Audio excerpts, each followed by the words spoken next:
A beautiful good morning and welcome to another Friday. They said Friday is the beginning of the weekend. I know a lot of people are excited. I don't know, but then I'm excited too. More so that we're able to see this day. Welcome to Global Morning on Global Television, reaching you live and direct from the nation's capital, Abuja, Nigeria. My name is Ramsey Enoch Agbo, and I'm not alone on this weekend edition. Should I call it weekend or the TGIF edition? Yeah, all right, that is. Thank God it's Friday's edition of Global Morning. All right, Priscilla is right here. Good morning, Priscilla. Good morning, Ramsey. I trust you had a good night. Very good one. Very good one. I'm always careful with that conversation. Well, it's TGIF. I don't know how excited you are on Fridays, but myself, I am someone that is excited because for me as a mother, it's that day you know that it's the beginning of weekend. You don't have the morning runs again the next day. You don't have to wake up to set the lunchbox. You just know that you're going to sleep at least reasonably on the Saturday morning. So, good morning once again, and good morning to our viewers out there. Of course, my name is Priscilla Obasi, and you're welcome to the TGIF edition, according to Ramsey, of Global Morning. Yeah, a lot has been happening, right? Yeah, so much happening, so much happening. Let me just give kudos to all the mothers there. Fathers, please don't be jealous. You know, I'm a father too. But we also do most of those things, at least, even though we're not rushing to put the food in the lunchbox and all of that. We do the bathing at least. We do the dress up. Well, there are supportive husbands, and honestly, in this generation, in my generation, I would say we have really experienced good husbands. Good husbands. Oh. Because I mean, that's right. it didn't used to be so in those days. That's the right. traditional man of those days would not want to indulge in such activities. Yeah, somehow, they believe this is the woman's responsibility. The woman's responsibility. But the men of today, they are really stepping up to the whole responsibility, and big kudos to them, yes, right? Kudos to us. I'm personally going to celebrate like never before Father's Day. Oh, I'm excited hearing this. You know why? Because the Father's Day celebration is always silent. But if it is that of the women, they will start tasking you 2 days before today. And you have multiple women's mothers, you know. Mother, children, female, the girl child, the wives. And everything. Oh my God. Well, congratulations to all men. Well, that you survive it to this time, you are a success. Of course. All right. Well, we're talking about the men and we're talking about the women. Do you know that a lot of people, you know, believe that whatever happens in the society, the women have major roles to play because there is this belief that fathers are just too busy to take note of some very important things. That's when you don't talk about attention to some details. Though men give attention to details, but there are some details. Women are more detailed, all right? And so sometimes you begin to think, you know, Priscilla, you said, okay, let's get these women into positions. Like what was happening. I was doing the news this morning, and one of the reports where they were talking, the minority, the Senate minority, were having their speech in front of the mic, and I saw just one woman among the whole men, and I was like, why just one woman? All right, in front of the mic anyway, because I briefly saw Natasha there. But then, what am I trying to say? I think now there is this belief, like you said, the men of these days are different. I have to talk about the issue of generalizing. You know, some people look at what one woman has done in public office to generalize, to say, well, all women are like this. For me, it's a no-no. Why? Because we've also had women who have done so well. But we live in a society where one ill doing can cancel the good 10 years of good things. And in this country, All right. Particularly in Nigeria, I think we are emotional beings in Nigeria. In Nigeria. Is it only Nigeria? No, Nigerians are very emotional. Is it only in Nigeria? Yes, I think it's more. Maybe it's an African thing, but I want to be specific about Nigeria. We think from our emotion. Remember, this is not women's world, though. Yeah, I'm glad this is not women's world, though. I'm not even speaking about women right now. Well, although this conversation is timely because today is the Women's World Program, right? So it's a timely conversation. But then the issue of generalization, I don't like to always say men are this, women are this. There are men that actually pay attention to details. There are men that don't. But we are talking about the percentage, right? And we want to judge by percentage. We say, okay, more or most women are more detailed because of nature. I believe that. But a woman can get married to a man. A woman that is not paying attention to details can get married to a man that pays attention to details. Good. And in that situation, the situation is unique. So you don't come up with the whole I'm like this, or you don't use stereotype to ruin your relationship because you perceive that men are supposed to be this and women. There is something called individual differences, and we must treat humans as individuals. Another thing we like to do in this country is to judge by our experiences. Like there's something we mentioned, yes, the experience is a good teacher, but it's not always the best teacher. People are, when you listen to people, when you receive the thoughts, the opinions of people, mainly from their emotional side of your things, you are likely to make a mistake, right? So our experiences are not the facts, right? It can be your truth, it can be your experience, but it doesn't mean that it should be generalized. So what I'm trying to say in essence is, people perceive or people vomit, people say things from a wrong experience. It doesn't make it the truth. And they go ahead generalizing it. No, I was in a public vehicle yesterday, traveling to somewhere, and a woman in the cab was there was just this conversation about man and woman, how a man tries, or the driver said with how men are trying, they are hustling, they are doing well. The woman like, women are trying, women are hustling. And at that point, this woman was a hustler. This driver might have a wife that really doesn't go out to work, so he would have the perception or the opinion that men work, men are the ones that bring the money. But there are families that women actually work and bring money to. There are families that women even bring more money than the men. So it doesn't make it a standard. I don't know if you understand where I'm going to. So the conversation got heated up, and the woman would express. I said, at some point, the result of quarrel. I'm telling you, at some point she now said, heated argument. At some point, she now had to verbalize the fact that she was a single mother of 2, and where her pain was coming. Just hold it. You can imagine. You don't need to continue anymore. Yeah. I now know where that anger is coming from. Anger. So people have I don't want to talk about being a single mother. That is her making. So she shouldn't. She needs. That's what it making. Is. I mean, a man put her in that state. So why do you blame the woman alone? Single mother. Yes. Of 2. A single mother of 2. Probably 2 different men. I don't know, but I know she's a single mother of 2. Maybe the same man. Then, but why? There are some things we need to investigate. Single mother mean you were not married, but you gave birth to 2 children that she out was of married wedlock. And divorced. Then you're complaining. It's possible. No, if you say you're a single mother, it means you were never married, right? No, there are people that get married and they divorce. They become single mothers. It depends on single mothers. Yes, it depends on how involved the father now is in their lives. But the truth is, if you give birth to these innocent children, you need to hustle.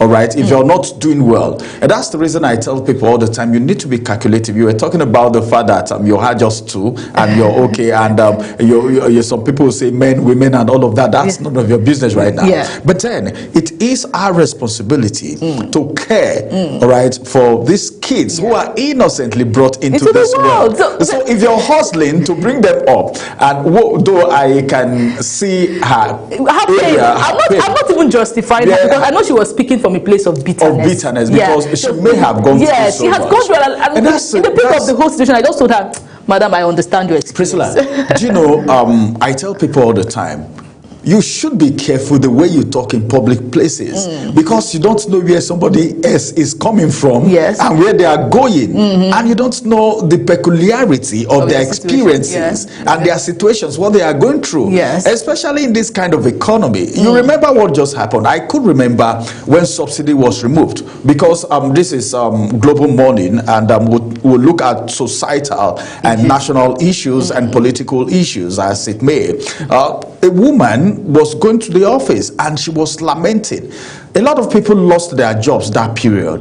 Those people, some of them went to the streets to start hustling like this woman you're talking about now. And from the place of bitterness, she was lamenting, please, driver, accept 300 naira. That's all I have. As I'm going to work now, according to her, she doesn't even know how she may return or how she may even feel. Do you know that in that taxi, some people volunteer to pay for her? Wow. Then I was thinking, I told the driver, what's the difference? Just align 100 naira, go. Probably you're going to make more money than this woman at the end of today.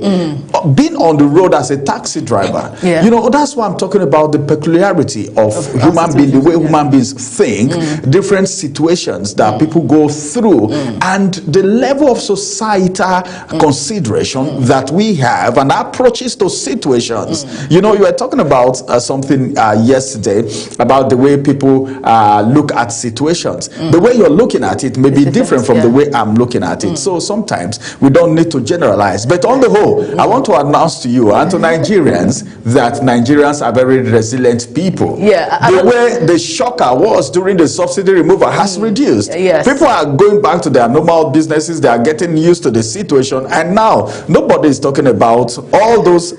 In fact, if you want to think back to when Nigerians were going through, I don't want to use the word hell, but then when Nigerians were going through thick and thin, back in 2023, 24, 25, after that subsidy removal, and the way Nigerians are now, we speak to these people. The way some Nigerians are very excited now. Some are already used to the situation, and that's what I love about Nigerians. Nigerians can survive under any situation. Could that be the reason why some politicians are taking advantage of Nigerians? I was going to even highlight that something, phenomenal happened in the legislative, caucus, the whole bill that was rejected and all of that.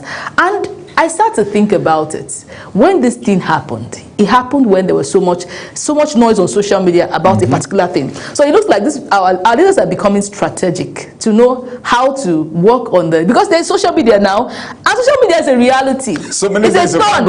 It's a turn in their flesh. I can tell you the truth. It's making a lot of impact. The voices of youth on social media is something that is speaking loud, even in the time. They call it dragging. Yes. So these politicians are really aware of the fact that Nigerians are more active now on social media. So when they want to do that, I think this is a strategy now. They wait for when it's all noisy on the social media space, and they subtly do what they want to do because they know Nigerians are distracted.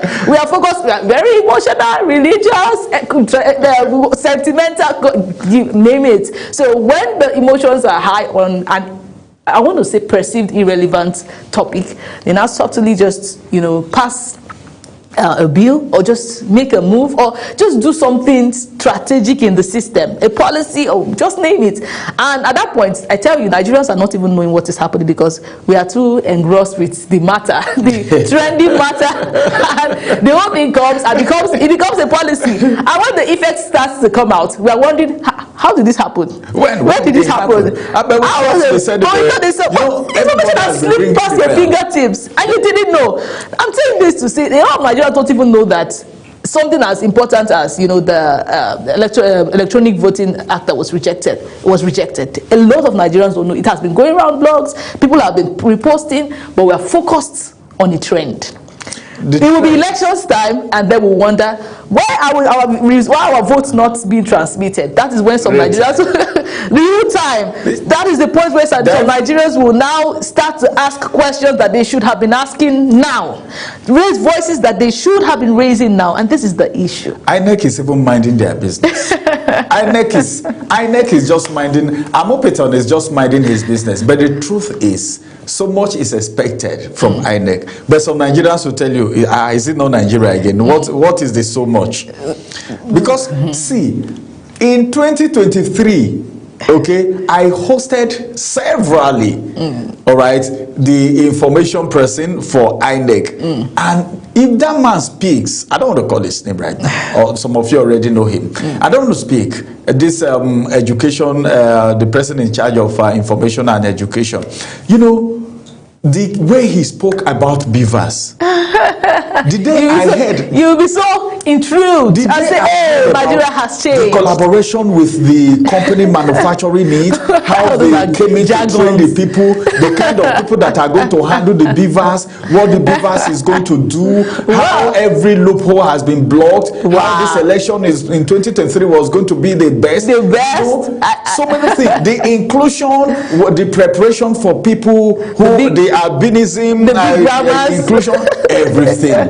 Only for me to hear on that day that glitches. I started hearing one form of English. Glitches. There will always be one big word to use. And just yesterday, some other political parties were registered. Some other political parties were registered. Then I was wondering how many political parties do we need to have? How many are even vibrant? Okay, let me ask you, how many political parties do we have in Nigeria? How many do you know? Well, of course I cannot know. The active ones. No, if I tell you now, you will only say PDP, ADC, Labour Party, maybe you will call NNPP, probably because of what happened in Kano. Then ABGA, which other one? You see, which other one? There's an ANN. Yeah, there are so many, but I mean, we only know, six. Effective? Sometimes I'll be tempted to ask questions. What is, why was the essence of, well, they'll tell you the constitution, the law allows it and all of that, or probably it's one of the things that Joash Amopiton, the INEC chairman, needed to do. Well, all the while, Nigerians have been expectant. Nigerians have been already looking forward to what will happen in 2027. The bulk of the assignment will be in this 2026. Very soon, campaigns will start. But then, we need to be very wise. We need to be very wise. Vote selling. See, well, it should let your voices right now. In one of our conversations today, policy making. I think that's one important thing. Nigerians should learn to lend their voices. We are quiet. We want to just wait for 2027. Then we'll start saying, "Let us pray. Let us pray." See, it doesn't work. Prayer like without action doesn't work. This is the time to start making your research. Just like someone said, "I want to be rich. Father, give me money. Father, give me money. 2026, I want to be wealthy." What are you doing? What are you doing? You want to sit at home and be rich? The question is, what do you even know? Nigerians like complaining. That's why sometimes people say, "I don't complain, I don't complain." See, I hate complain because you need to sit back, strategize instead of complaining. By the time you're even complaining, men are knowing the situation, demons are knowing the situation, so the fight will be coming from everywhere. See, if you have any challenge, just strategize and think of the next line of action. Yes. Probably you speak with one or two persons that are actors or that may be good stakeholders or players in that very field or in where the challenge is coming from. Exactly. Or you read, you study, or do something and pray to God. We don't know. What do we know? They say the leaders of tomorrow are those that know what is happening today. We keep claiming that we are leaders of tomorrow, or we have been. We are told. I don't even know if we are still leaders of tomorrow. The reality of it is we were leaders of tomorrow. Our children are leaders of. Who are the real leaders of tomorrow? Have you passed the stage of leaders of tomorrow? I want to know. In fact, the leader, I don't know. Are you still the leaders of tomorrow? No, when they say leader what will your children be? Listen. This is where a lot of people miss it. When they say leaders of tomorrow, leader is leader. They didn't say political leader of tomorrow. So I am a leader in different areas as it is right now. You're already leading.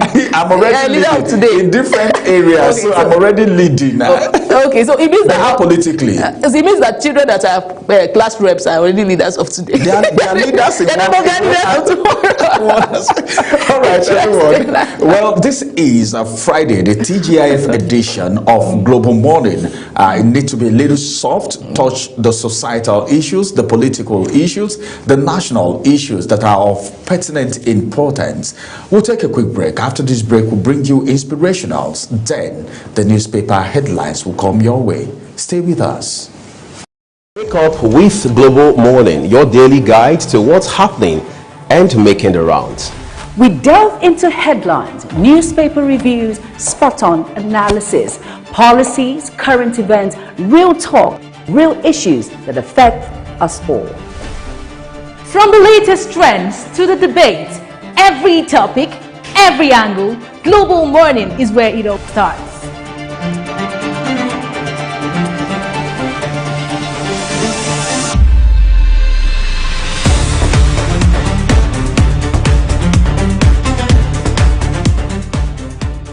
Global Morning, For the latest issues, always on point.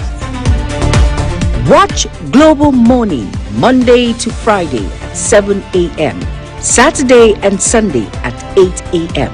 on Global Television. Hello, good morning, good afternoon, good evening, depending on where you are watching from, where you are listening from right now.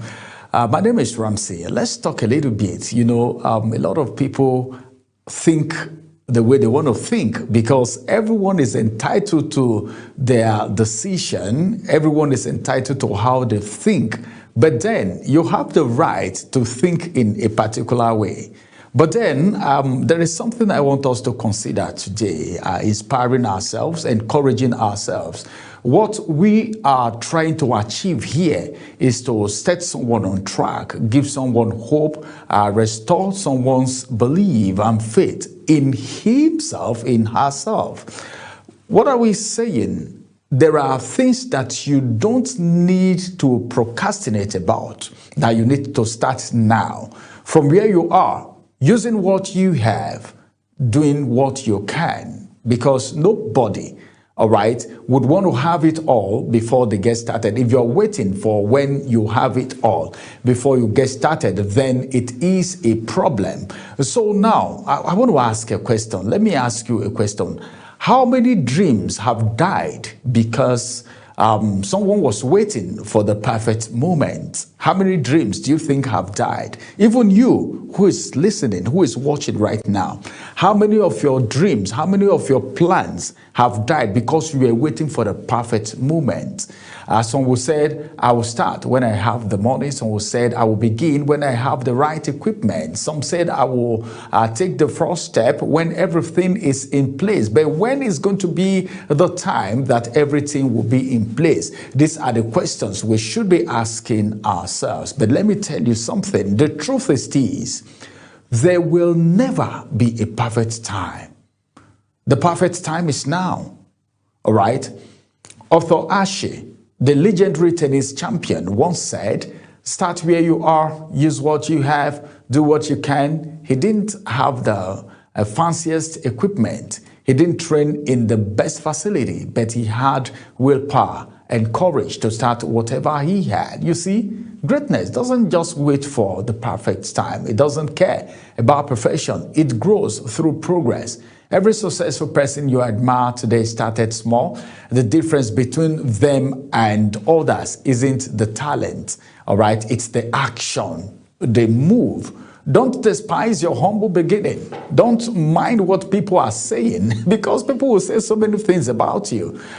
Whatever. Someone said his name is whatever. Whatever you do, whatever you say, people must talk about it, whether positive or negative. If you're doing well, people will still criticize you, because some persons will say, oh, because of his affluence, he's behaving like this. If you don't have, some people would still say, where is he looking at? Can't he see his mates? Can't he see what his colleagues are doing? The small things that you are doing in a big way one day will generate you income that you don't even expect. The bottom line is this: you need to tell yourself and say, enough is enough. I've tarried too long in this place, in this position, all right, in this thinking. You know, it's a process. It's a process. Success is a process. First of all, you need to conceive it in your heart. Then secondly, it needs to get into your head. Have it in your head, or else it will never get into your hand. Number one, it needs to be in your heart, in your head, and in your hand. I call it the triple H. The triple H principle says it must get conceived in your heart first, keep ringing in your head, then it will enter your hand one day. But a lot needs to be doing. It's a process. just like the seed. The seed doesn't grow in just one day. It went through a lot of processes. The gold you see today don't just come out shiny, but then it went through a refining process, a heating process with fire, serious fire. The gold is being heated in serious fire before it's become what it is today. So whatever you're doing, that dream that you have, begin to do something about it. Begin to mix up with people who are going your direction, people who have your kind of dream achieved already, because that thing you're thinking, somebody already has gone ahead to do it. So you don't need to just sit down and be thinking, be procrastinating. The economy is not favorable. Nigeria, this is the country. If I was abroad, well, let me tell you the truth. It's not all about your location. It's not all about your destination, even though these factors play particular roles in your success, in your growth, in your achievement. But you don't need to capitalize on it. All right, and hold yourself back, because by the time you're holding yourself back, someone somewhere is already overtaking you, because the person believed in his or her dream and decided to make a move despite the fact that they are not seeing the staircase, but they believe that their leg will land somewhere. All right. Risk taking is very important, but then if you want to take risk, let it be a calculated risk. Not the risk that will destroy you or claim your life. Any risk you're taking, it should be a calculated risk. If I do this, this is what is going to happen. If I do it this way, this is what is going to happen. But at the end of the day, this is where I am going to land, good or bad. That's how to take risk.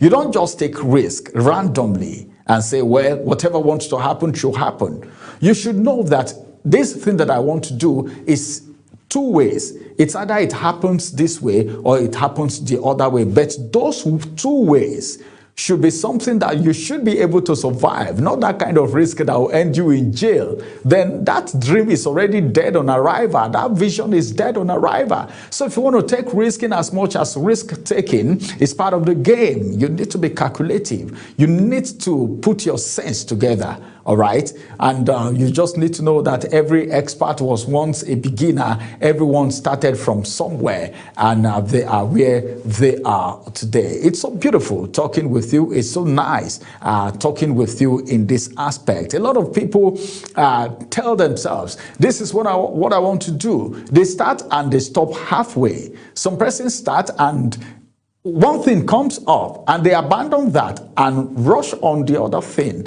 But the bottom line is this: whatever you want to do, whatever it is you're doing, you should believe in yourself that you are a great man, you are a great woman. But then you need to put God at the center of everything that you do, whatever it is.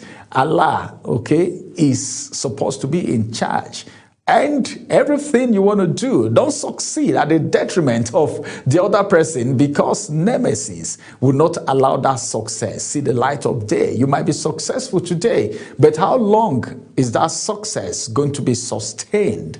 Will you be able to sustain it because you did it on a very faulty foundation? A house built on a faulty foundation never lasts. We heard of building collapse at different times. How did it end? Because the foundation was faulty. So your success in life, your achievement in life should be on a very solid foundation without you stepping on toes. It's not necessary, okay? Because the plan that God has for you is of good.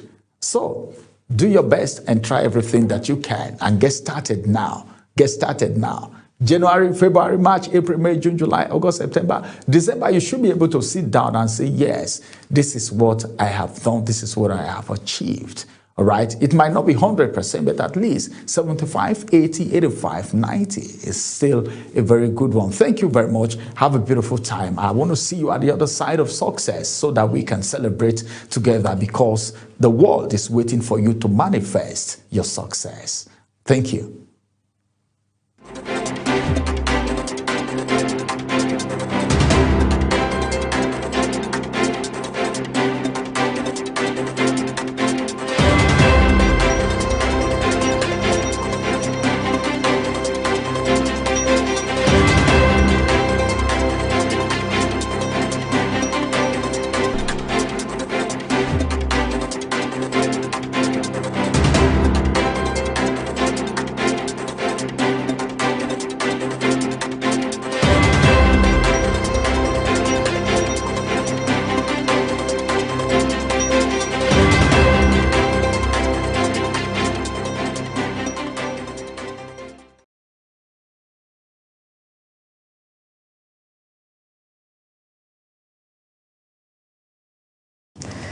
Thank you very much for still being here with us. Right now, we're diving straight to the newspaper review segment, and we're starting with The Nation newspaper.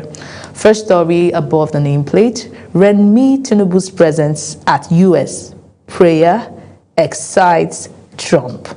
And that is you find that detail on page 2. I think I saw that clip yesterday circulating the internet, where President Donald Trump was, excited to see the First Lady of Nigeria. He, gave out beautiful comments about her, and a lot of Nigerians, I would say, we're also excited, especially coming from the whole drama saga that happened with President Donald Trump calling Nigeria a country of particular concern. So for me, that was like a plot twist. In the whole situation. I know she would identify herself as a minister of the gospel. He did identify her as one of the ministers with the largest churches in Nigeria. Should we say that that was sentimental, but I mean, it's a good one any which way for Nigerians, right? So we'll go to the next story, which is INEC obeys court order on PDP leadership. The writer there says, Wike's group gets nod. INEC obeys court order on PDP leadership. Do you want to give us details on that? INEC's you want to read up details on page 4. Next story, how Nigerian can fast-track economic growth by NRS boss.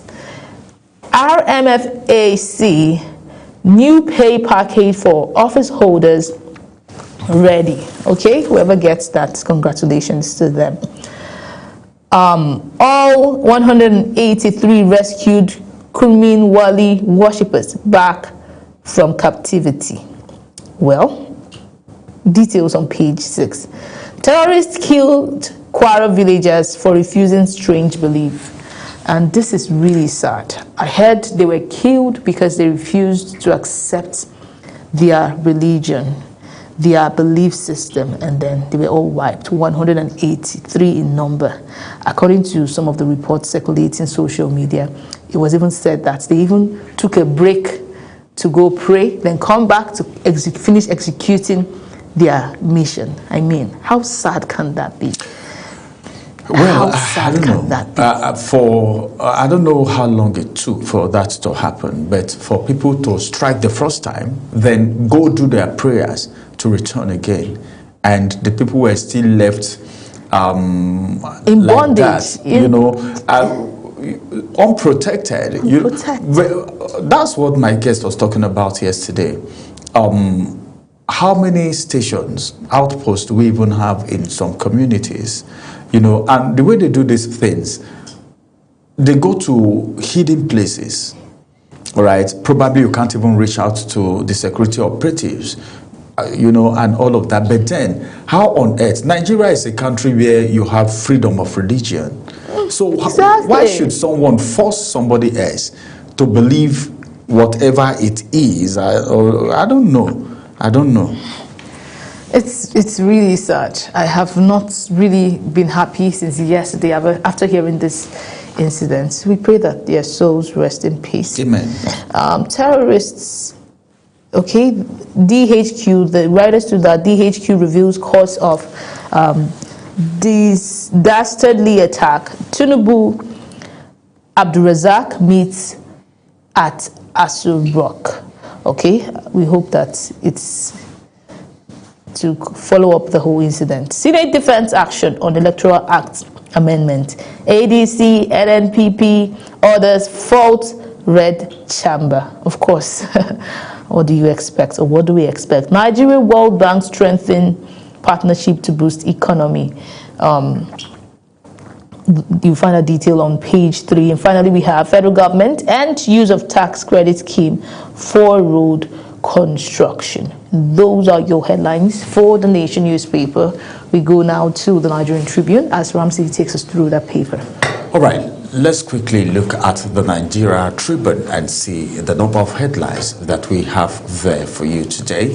Let's get started from the top of the nameplate, where this one says Electoral Act.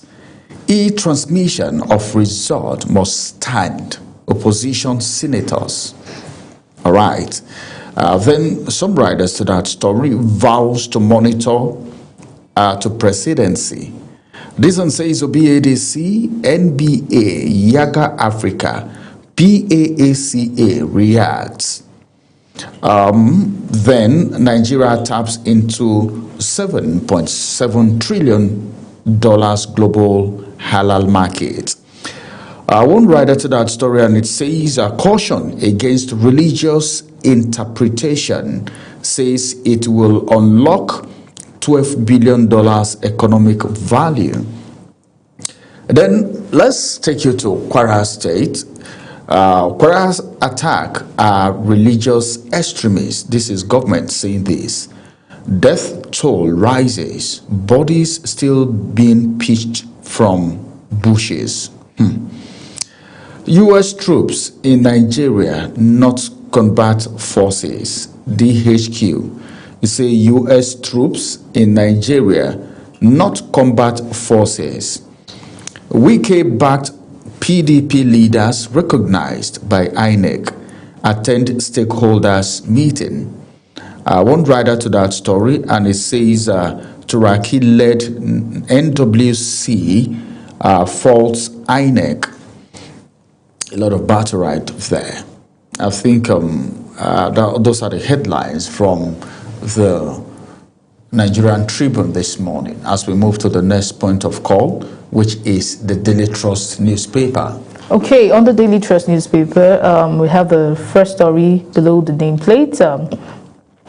We were beaten, didn't bathe for 2 weeks. And that is coming from Kaduna abductees. This is I hope this is not going to be a trend again, the way it trended during the December season. We do not want insecurity at the point where we think we're already curbing it and we have a fresh attack. And this is really sad. Parties now 21 as INEC registers 2. Okay, so these new members, are they going to be part of the FCT local council elections? I just asked. If they've been registered, then if they can meet up requirements, why not? It's just a week, less than 2 weeks away. Anyways, next story. Defense HQ admits U.S. troops in Nigeria. We hope that all of this again would, bring an end to this whole security drama. We are still burying the dead inside Kwara massacre. God, this story, this paper is full of all the whole, heartbreaks. Ex-Nexim MD jailed 10 years for 2.4 billion naira fraud. Details on page 29. How Nigerian startups raised $520 million. Interesting. Details on page 23. Remi Tinubu meets Trump. I would say this is quite strategic. I know that our dear president, with this whole move, is an intentional man and a smart man too. For Nigerian interest, unlikely friends becoming together when Senator Dati Abba Ahmed, PhD, the team meets Honorable Minister of Aviation, Festus Keyamo, and Minister of Officials on the proposed base aviation school. Okay? Finally, we have Minority Caucus. Senate approved e-transmission of election results. Senate approved e-transmission. I don't get this. Why is there conflicting information? Anyways, you want to read up details of all the stories that have been brought to you by the Daily Trust to get yourself acquainted with what's happening. Let's go to the New Telegraph now, and Ramsey takes us through that. Thank you, Priscilla, for those headlines. Let's quickly look at the Nigerian Telegraph and see the headlines that we have. Titan Trust Banks $300 million acquisition of Union Bank violates CBN's policy. Then this one says report links 8.61 billion naira to 91 fraudulent projects nationwide. More headlines still coming to you below the nameplate right here. We have this one, which says, Akosil condemns baseless attacks on Senator Kalu. How Nigeria can move from potential to economic prosperity by Adedeji. Details you can find on page 25. You can see his picture right there. Ex-Nexim MD Oria jailed 490 years for 2.4 billion naira fraud. 490 years. How old is he? And how many years does he have to live on earth? I don't know if that is some form of caricature or that's what I think the that law calls was valid. I saw that across other yes, platforms. I think since yesterday, a lot of people have been talking about it. Yeah. A lot of questions and all of that. But then I think the judiciary understands better. More headlines from the New Telegraph. This one says court orders British government to pay 420 million euro to families of 21 Nigerian coal miners killed in 1949. That's a very long time ago, 1949. All right. There must be something that has led to that. Electoral Act Amendment, that's the star story. A controversy surrounds a Senate's position on e-transmission of poll results. We've been talking about that. Abaribe Natasha Tamboa orders insist Senate approved e-transmission of results. Obi, NBA, CUPP fought Senate's position, call for vigilance. APC-led Senate has set our democracy backwards. This is coming from opposition. Reps name committee to reconcile with Senate on e-transmission and others. And now to the next story, Kwara Katsina, Benue killings. That's the kicker. Then we have the body of the story, which says Northern governors, Abbas, Kwankwaso demands decisive action on insecurity. And some riders to that story, which I will take so quickly. PDP wants security failures probe. IGP orders deployment of tactical operational intel's assets. Then finally, this writer says, Tinubu, Nigeria will never surrender its people to extremism and terrorism. Right, as a matter of fact, those are the headlines for you this morning. Okay, I think, all right, 2027, INEC registers 2 new political parties, says system lacks public confidence. Those are the headlines for us on New Telegraph this morning. Okay, we take it now to the Nigerian News Direct, and we started with a star story. Nigerians saved 6 trillion naira from fuel import losses, and that's coming from the NMDPRA. Well, is this a congratulations? I guess it is. Next story. The world is watching. Trump tackles reports of persecution in Nigeria. Okay. You'll find detail on page 21. Oshun Iyalojas endorse Oyebamiji, liberate Adeleke's government, berates, I beg your pardon, Adeleke's government. Details on page 22. NIAS, federal government approves loyalty debt offset to stabilize gas sector. And finally, we have Sanwo-Olu unveils phase 1 report for Lagos International Financial Center. We go next to the Daily Independent. All right, let's quickly look at the Daily Independent for you and see the headlines that we have there. On the Daily Independent this morning, I'm beginning from the star story, which says flight safety at risk as Nigeria's jet fuel black market booms. Interesting. Interesting. Jet fuel, black market. All right. That's the star story on the Daily Independent this morning. Then above the nameplate, this one says Independent newspaper unveils a Silver Jubilee Award nominees on Monday. Kwara killings, offense, humanity, faith, shared values. That's the president talking right there. That statement is attributed to the president of the Federal Republic of Nigeria. Now, Trump spots Remi Tinubu at U.S. prayer breakfast in Washington, describes her as respected Nigerian pastor.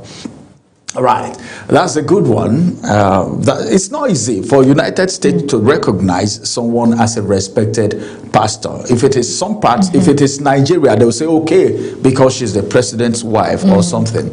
That's why we're talking about the fact that people look at things from different perspectives.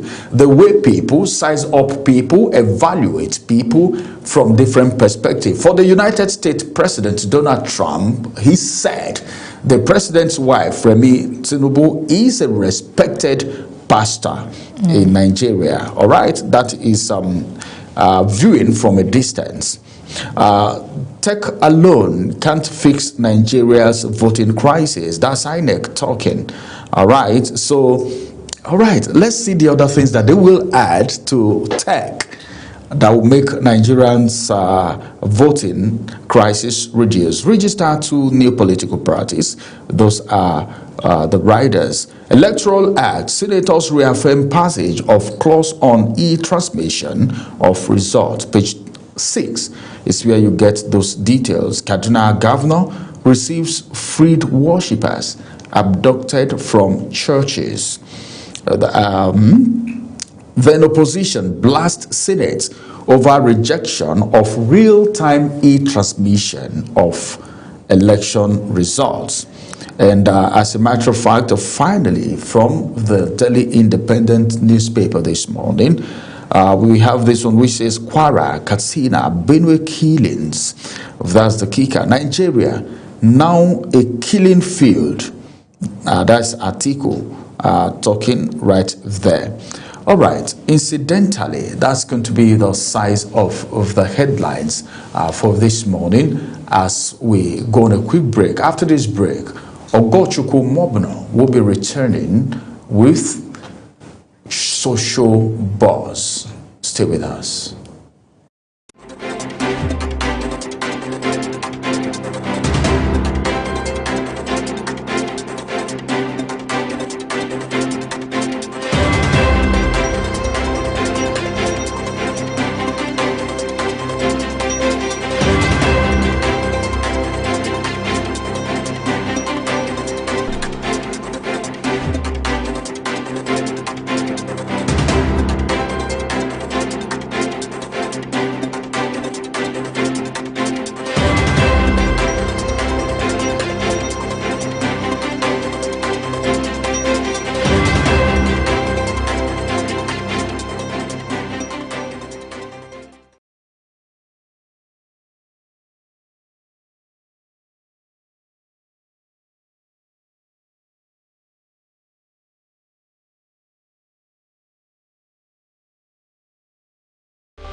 media speaks, we'll listen and we'll bring you the extra.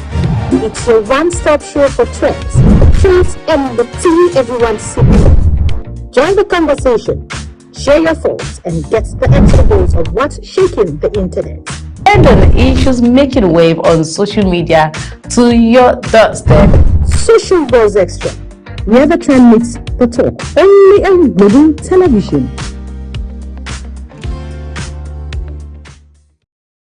Good morning, Nigeria, and good morning, viewers all around the world. It's time to look at buzzing issues making rounds on social media, and of course, today we have one that is a bit hilarious, and of course, I think it's something that is worth looking at. All right, so this one is suspected phone snatchers who narrowly escaped death after failed operation in traffic.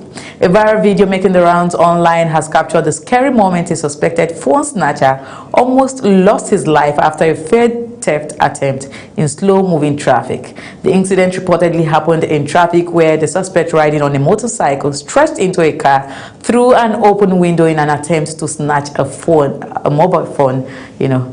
Unfortunately for him, things didn't go as planned. The car occupant reacted quickly, grabbed him, and refused to let him go as the vehicle continued moving. In the clip, the alleged thief is seen struggling desperately, dangling dangerously close to the road while trying to free himself. Other motorists and passersby soon noticed that was happening as the situation drew attention before it was eventually brought under control. Well, I'd like us to take a look at that video.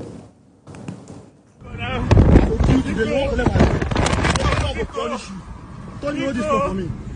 Man, give her a blow for it. Hold on first. Find it easy. On Abbey Expressway, a Kawaja Road. This is how tip my photo. Ah! I swear, now God save me. It's a crazy night, man. It's a crazy night, man. I saw them for just calling my phone. It took the time, so around 2, I'll be 3 a.m.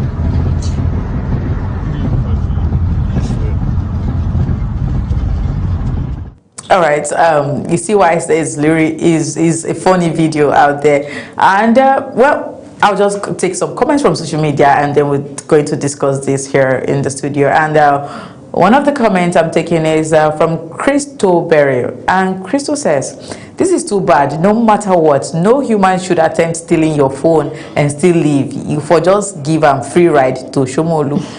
Keep maybe moving around until perhaps he gets somewhere he can drop, or you drop him somewhere." All right, second commentary from Savage Lona, and Savage says, "You are not in support until these people steal your phone, then you will know how it feels." Definitely. The third comment from Olowan, and Olowan says, "If they haven't stolen or snatched your phone before, you guys are the only one that should pity that boy, because they don't have pity in their dictionary, because they don't mind stabbing you to collect your phone." Of course, yes, I know someone who has been a victim, and again that day, unfortunately, I was also in that same car of the victim, and this happened over 20 years ago, or around that time. Yes, very, very sad, but this one happened in Asaba. Well, I am not alone today in the studio. I have with me Priscilla Obasi. Good morning, Priscilla. Wow, I feel like laughing. Good morning. Please do. It is hilarious. I said it earlier, honestly. In as much as we laugh about it, there are still lessons to learn about this, and it's happening in Abuja. Of course, it has. My phone has been snatched before, so I can. Oh, you've been a victim. I have. Were you in traffic too? No. I was just. Funny enough, this was my 500 level in school. Okay. And my school is 5 years, so it was my 500 level, and my laptop was bad, so I practically used my phone for my project things. I had a Microsoft phone there, so it was easy to do project things. I had all my project things in my phone. One day I was walking to school in the evening. Inside the school? I was not inside the school. I stayed off campus. Okay. I was just walking to school from my house, to school. And someone just came at my back and just collected the phone. Should be a student. No, did you see the person? It's one of these small Hausa boys, like small boys. The guy ran. He snatched the phone. What happened to your legs? Come on. How can I? You are not on the big side. You should have placed him. There were about two of them. So they were doing it and they were running. I couldn't outchase small. I mean, about this, I will not. But you would have at least raise an alarm, maybe scream, say something. It was a lonely part. It was a lonely part. Yeah, so I was even scared that they would have a knife or something. I tried to run, but I mean, I could have outrun them, but it was not funny because after that season, my project, everything had to start from the beginning because I lost. Then I didn't use to save stuff online, so I practically lost a lot of things. I lost, and I was like, God, how can humans be this wicked? So I understand what it means for your phone. I think that's even happened to me twice. Another time was I slept and hung my phone. I was in the hostel then. I hung my phone. I hung my bag close to the window. The next morning I couldn't find my bag. They carried my bag. Carried everything in it. I think I was walking towards the school and I saw my bag in the dustbin. I was far away from my hostel where they took it.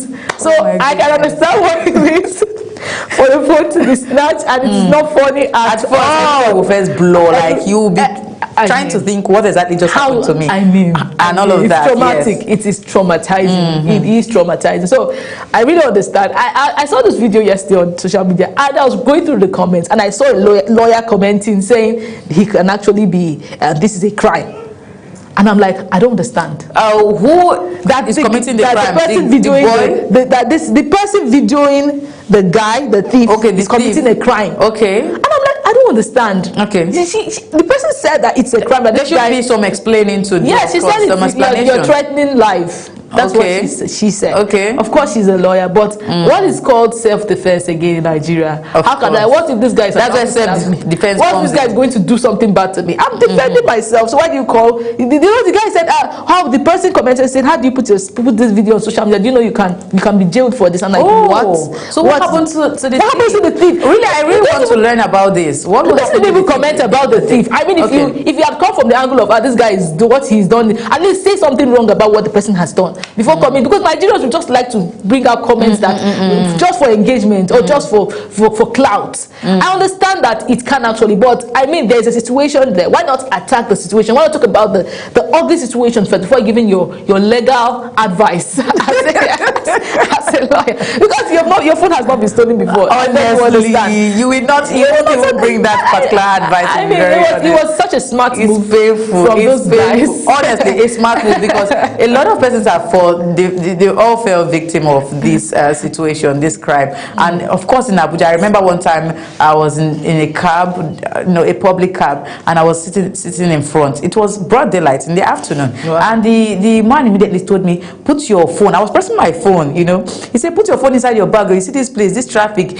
they steal phone here. People will just come." I said, in broad daylight, this afternoon, not night. He said, "Anything can happen. Please keep your phone." I was like, "Oh, really?" That's when it dawned on me that yes, it's happening even in broad daylight, not just at night, and it's painful. When they steal your phone, you won't understand, because a lot of us now have everything. Everything concerning work studies inside our phone most of the time. So if they see your phone, you understand. Some of these comments, you will not drop them. Your legal advice, like Priscilla said, you will keep it when it happens to you, and you also go for the thief and not the other person. I'll tell you, it's also like it also should serve as a form of awareness. People, be careful. Yes, be careful. Stay vigilant. Be vigilant. Keep your phones. Don't press your phones. Like Ogochuka said, when you are in a vehicle, not just in a vehicle, you might be standing by the junction, and you see some people by the junction, they are pressing their phone. Maybe they are waiting for a cab or something. Please, even though you want to do something very important, make sure that you watchful, you are vigilant, look side. Anything can happen. Morning, afternoon, and evening. Thief no get time again. We used to hear that they rob only at night, but now morning, afternoon, and evening it happens. So just be vigilant.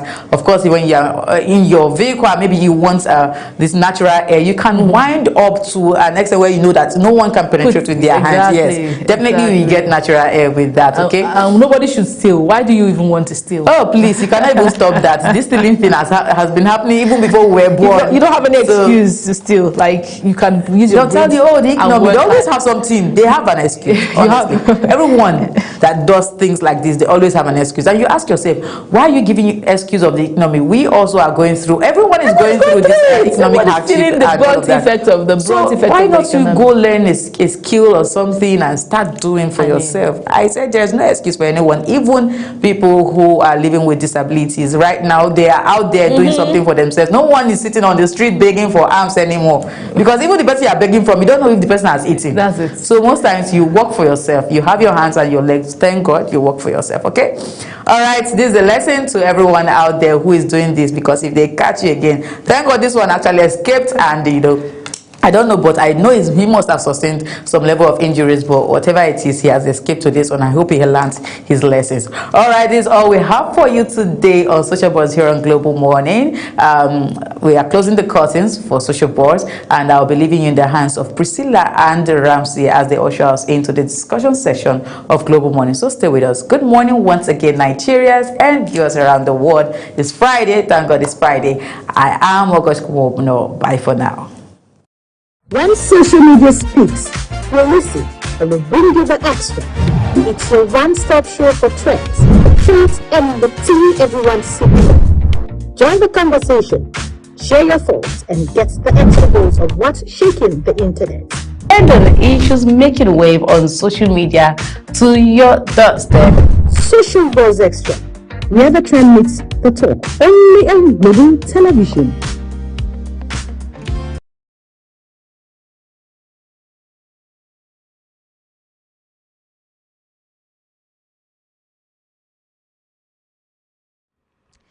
Glad to have you join us. Daytime temperatures across the northern region are expected to remain very high, with maximum values ranging between 38 and 42 degrees Celsius. Residents are strongly advised to avoid prolonged exposure to direct sunlight, stay hydrated, and take necessary precautions. Thermal discomfort will also continue, particularly across the north-central cities. For Friday, mostly sunny skies will prevail across the northern parts of the country. Further south, increased moisture content combined with onshore wind flow from the ocean will enhance weather activity. This is expected to result in cloud buildup and increased convective activity, especially along the coastal areas and the inland cities of the south. Additionally, isolated thunderstorms may develop over parts of the central region later in the day. And that's the weather forecast for Friday. I'm Safia Sayunusa. Thank you for watching.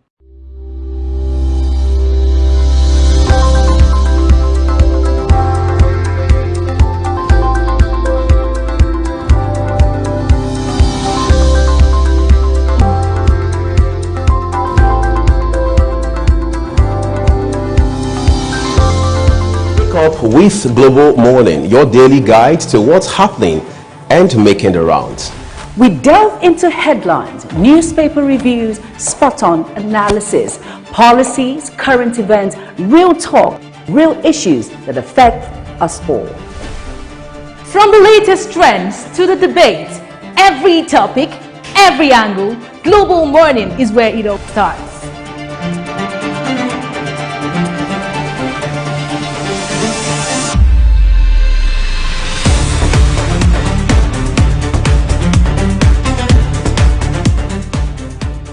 Global Morning, For the latest issues, always on point. watch Global Morning Monday to Friday at 7 a.m. Saturday and Sunday at 8 a.m. on Global Television.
Thank you very much for staying right there. As a matter of fact, politics everywhere. Before the 2027 election, there is already a water being stirred in FCT as it has to do with the council election. Some people look at the FCT council election to be something, right, that can be compared to the national election, because there's a way people look at FCT. One, FCT is more like no man's land, where you have a lot of people. It's in FCT and maybe Lagos probably that you can see anyone from anywhere, all right, being in charge of councils. The election is around the corner, but then there are things that we need to look at. Youth mobilization, very critical. Some persons say, well, when it comes to at the time of election, that's when a lot of people remember the youth. Is that true or not? Then how is the challenges coming from the electorate? How prepared is INEC? Of course, apart from the preparation of INEC, what of the electorate? Statistic has it that about 1.2 million or thereabout Nigerian citizens in FCT are ready for the election, and sometimes you will be tempted. Would we have this large number of people come out to vote that day? What are the people in charge of the youth doing? What are the party chairmen doing? What are the candidates doing? How confident are the people, the electorate especially? Joining us today is someone from the All Progressive Congress, the youth leader of the All Progressive Congress in FCT, who has been at the center of so many preparations, so many activities towards the forthcoming elections. Join us on the conversation this morning as we look at the FCT election, youth mobilization, preparedness, and of course the readiness of electorate. We have in the studio Honorable Robert Achubede. It's good to have you on the program this morning. Good to have you, sir. Good morning. Good morning, Nigeria, and thank God it's Friday. Thank God it's Friday. Thank God it's Friday. I think there is something that comes with Friday, especially for those of you who are honorables. When it comes to Friday like this, a lot of calculation, though I won't say that on air now, but you know what I'm talking about. But now let's get to the FCT election. A lot of people have said so many things about the election. Some persons are of the school of thought that the preparation is on top gear. The electorates are ready, and this is politics. We are going to have electorates divided over different parties, people supporting different parties. All right. How is the youth inclusiveness and mobilization is for you? I'm asking you because you are a youth leader in FCT. How far have your office gone as it has to do with the mobilization of youth? Let's know if your party is prepared or not. Thank you. As at this morning, going to the weekend, all the parties have tried their possible best to get to reach the electorate and canvass for votes. This election for the new INEC chairman is like a litmus test to test the integrity and the confidence it's going to bring back to our electoral body. But to say that is least, but what we are getting now, the voter apathy has been extended and deepened more with the recent political development. Yeah, which is? It was last year that we did the continuous voters registration. And it was noted that the number of people that came to be registered to get their voters card was unprecedented. There were more people approach the electoral empire so to get their voters card. But what we are saying as at last week when INEC announced that the cards were ready for collection, it was something different and something that we, the players, are not in tune with. Most of the cards that ought to be printed as at today have not been collected. Has not been printed or collected? Has not been printed. It's been printed, but the electorate have not gone to pick their cards. It has not been printed. It has not been printed. Yes. Printed. I went there myself. I went there, asked questions. I actually took my own family to have their voters card transfer from a polling unit to another polling unit, just to test the integrity of the empire. And I could not trace my voters card. Wow. As at yesterday. That's your family members or your own? Mine own. Can you imagine? As a youth leader, I'm telling you. That's serious. So that is a voter apathy we're talking about, because we're giving excuses that we should give them additional week, that they will get it printed and have it posted to the RAG Center for Collection. But this is not what it ought to be. Now, okay, the numbers were unprecedented. Now, people that have gotten their card collected, I don't think people that have collected their card, they are not 20% of that number that enroll for the voter registration. So that is, and it's in FCT that is in the local is in our knowledge that people don't come out to vote for the Area Council elections. But this time, people are ready and aware, and I'm not informed that they not come out and vote. But see the situation that INEC is putting us. Understand? This thing ought to be seamless and easy.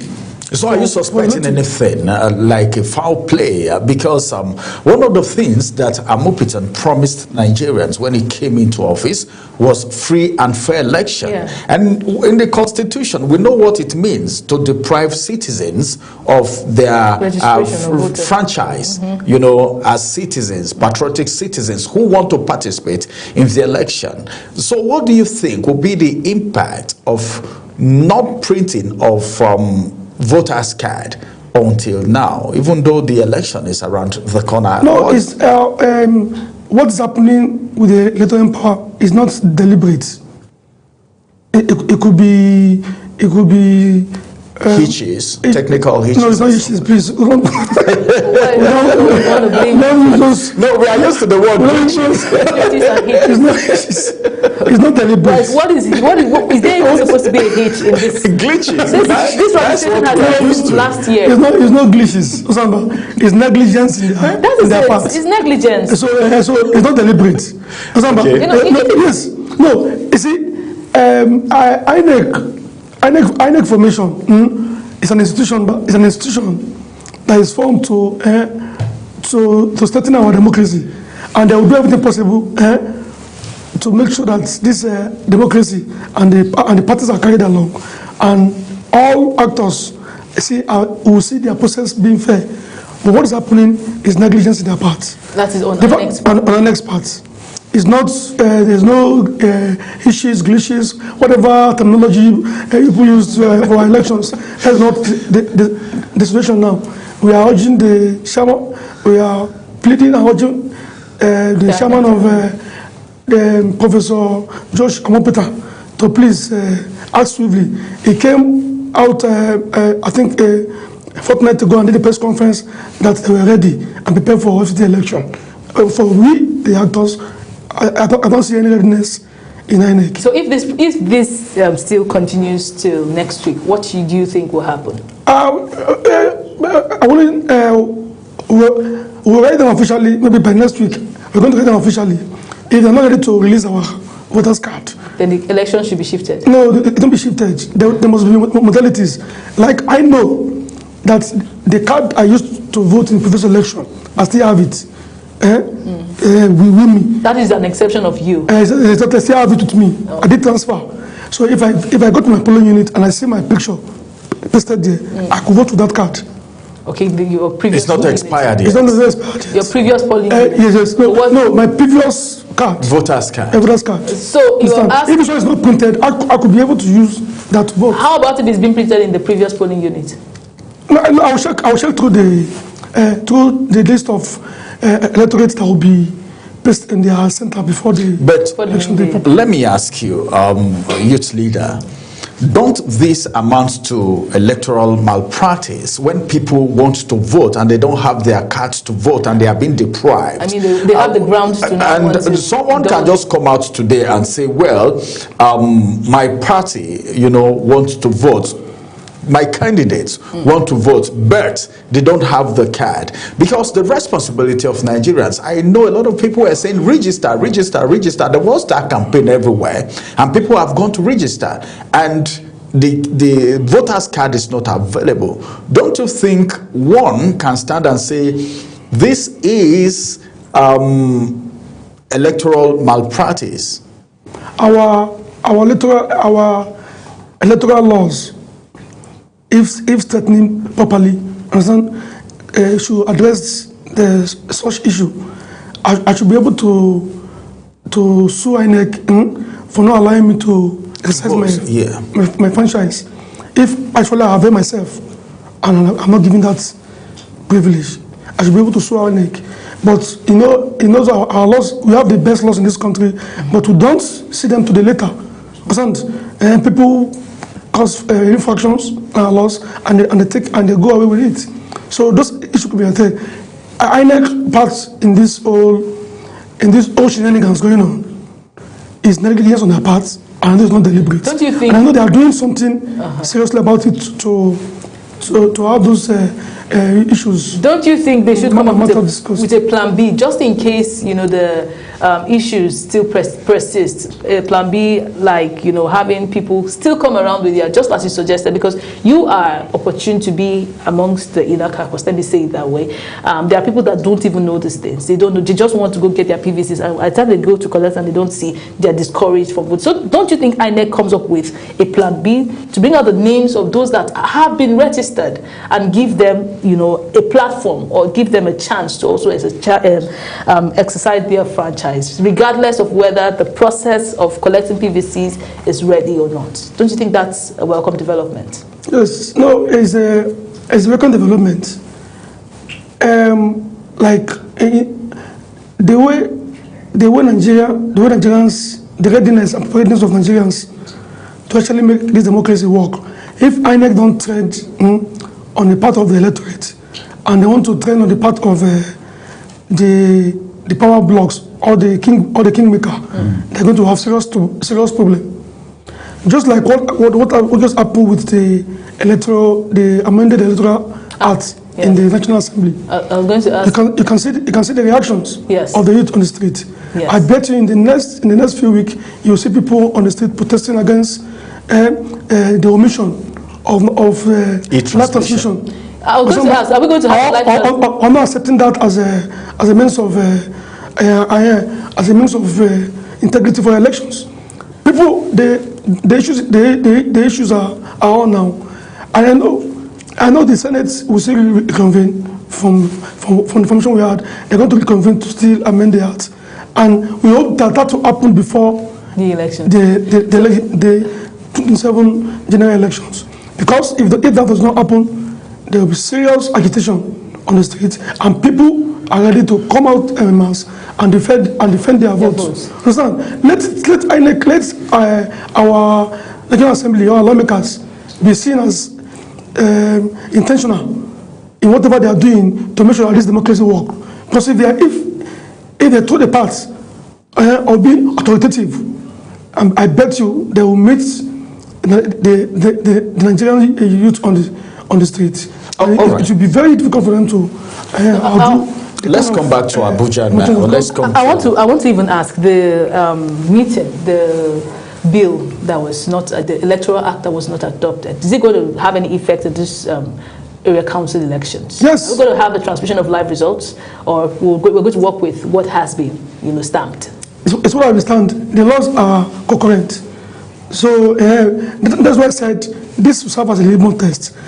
FCT area council election, it became more interesting. I saw the opposition hitting the street with their national leaders.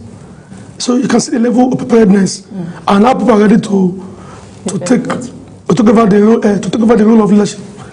The caliber of Peter Obi, I see him going around with the ADC candidates. Understand? Likewise, look at what the SDP candidate is doing, MC Tagwai. They are all on the streets, and I will see how eager and how prepared they are to hit the election. We in the APC, we are trying our best to stay in tune with the grassroots. Understand? But the pattern and ways FCT votes, if any party does not stand its foot on in this election, it will bring up surprises. We are urging that INEC on our part, having said they are prepared for this election, they will make sure that the votes of the masses count. We in the APC, we are doing our best to reach out to the electorate. Even haven't done that in project execution, because the chairman of AMAC, in the person of Christopher Zeka is a servant leader, and he has done well for the people and the resident of FCT. As a candidate. The candidate. And the people are ready to come at the mass and vote for him. But the surprises that will spring out will be the possibility of the electoral empire to make sure that the electorate come out that day, and they are not exercise their civic capability and get and their vote count. I bet you today, the result are going to turn out from this election, it will be unprecedented. The last election, the winner won with over 18,000 votes. But I bet you with the numbers we are speaking up now, I bet the winner of this election is going to be more than 70 or 60,000 votes, because the youths are now more involved. They're now more aware. We've enlightened them more, and reasons why they must get involved in these processes, either to be voted for or to vote. And they are ready for these elections, and we are ready and not prepared to go all the way. That's for the youth, meaning the youths in FCT are ready.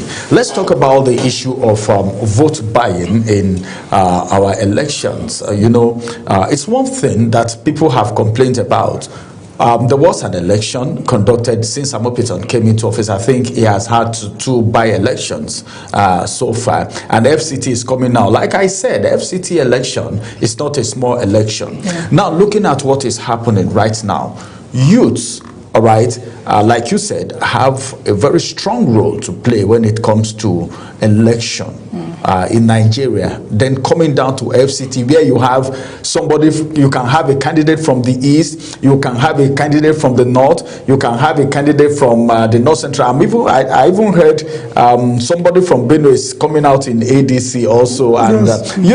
So as it is right now, what are you envisaging as it has to do with vote buying? We just talked about the issue of defranchising people. So the voters card now is going to be like a very hot cake. All right, because time is short. Yeah. As it is, even if they make the cards available, how many people, how sluggish some Nigerians are, how many people will find time to go pick up their voters card before then? So what do you think about vote buying, looking at this forthcoming election? Because these people are ready to do anything, and you know that Nigeria of be this thing with a chop. Who are these people? About vote buying, I think in FCT it has reduced to the barest minimum. Understand? FCT residents are not really out for stomach infrastructure kind of politics. They are liberal and elite voters. Understand? That is why in most cases they don't come out to vote more in the council election. So the issue of vote buying has been reduced to barest minimum, because even the new electoral act and its processes, that is the reason why we said, okay, that's why it must be, that amendment must be carried out, and those light transmission will put through. if you are buying votes in any elections in a city, you're just wasting your time. Understand? They will still take your money and still do what you need to do. So you have increased the base minimum. What after the election I has taught us that it is a debate kind of settlement. It's a discussion kind of polity. People discuss your views, and most undecided voters, because of your aura and your vision and your manifesto, they will keep behind you and effect the change. Just like you said, most of the candidates of the opposition party, they are residents of Abuja.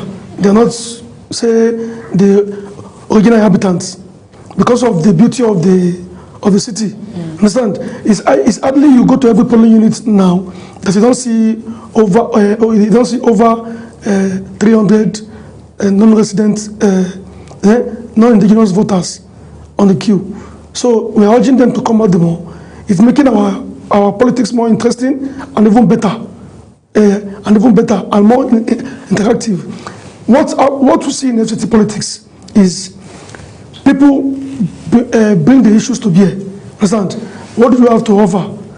What are your what is your manifesto saying about tax? Is easy way of doing business? What do you have in tune with the people? What is capacity? What is coming from the FAC? How is it spent? How is our primary school faring? How is our teacher faring? How is our retirees faring? This discussion is what the electorate are beginning to bear. And with the caliber of the opposition we have now, is making the incumbent chairman and even the ones that want to be elected to sit up and do more for the people. Normally, before now, we don't see this kind of campaigns that's happening in Ekasu election. But what the electoral body and the authority is doing is that they may declare maybe the 5 days to that election as public holiday. That will not send signal to the resident of Abuja that there's an election coming. That alone, we get them more to come out and vote. And you know, Amak is the capital of politics in Nigeria today. All the parties, all the actors, they live in this place. And once the election date is announced, they'll be interested in what happened to their own party or the opposition party. But then, let me comment at this point, because you talked about the leaders of these parties. We know Abuja, FCT, you know, some of them, some governors don't even stay in their states. They all come to stay in Abuja and all of that. What is the level of support? You just talked about Peter Obi, the 2023 Labour Party presidential candidate, now in ADC, moving around with the ADC candidate for the council election. How is the support from the top echelons in your own party as far as this council election is concerned? Because if it is presidential election, immediately after presidential election, you see that the states, the House of Rep, the Senate, everything will just start falling in place. There's party that won at the top. We just start. So now, how much support do you have from the top right now? No, we in the progressive, we are Democrats. We are Democrats. We let our projects, as seen by the resident of Abuja, to speak for us, even in votes, and even in vote and in the elections coming. What we did was that the leaders of our parties are in tune with the chairman of the election, the chairman of the parties, the chairman of the area councils that ought to be re-elected on our platform, in tune in such a way that they've launched and inaugurated support groups right down from the national. Just like we have the Renew Up ambassadors and we have the City Boy movement. Now they are doing this week. They've been doing the inauguration, and this is to set a standard for them to get into the grassroots and mobilize for our candidates in the forthcoming election. So we are intentional and deliberate in our campaign. You may not see President Tinubu coming down to come and be magma rolling with our candidates, just like what Peter Obi is doing. And with but Peter Obi is not the president; he's just a candidate. He's a candidate. No, like we said, if we're in touch with our leaders. Yes. Exactly. So, is the president the only leader you have in the progress? No, as the leader, as All Progressive Congress is concerned today, the president of the country is the leader of the party. I'm just using that as an example. Like, we're not expecting to come down. We have ministers that are in tune with our chairman, and they're in touch, and they're doing better to make sure there's election work. Having them go around with our candidates will be seen as if we want to coerce the people to vote for us by force. We don't do that. What to do is that they have encouraged all our candidates, and even we, to get them to the electorate, mobilize them. Let's keep the debate and the conversation going on what we've been doing and how we're trying to reduce what is seen as non-performance in the index of part of the reforms that the president and the renewable agenda is making people feel. We have started seeing the result, and we've seen them trickling down those developments down to the grassroots, and the discussion is on. And this is what the electorate want to hear, and they're getting informed more, and they're ready to come and vote for the Progressive Congress, because we will not coerce them to vote for us.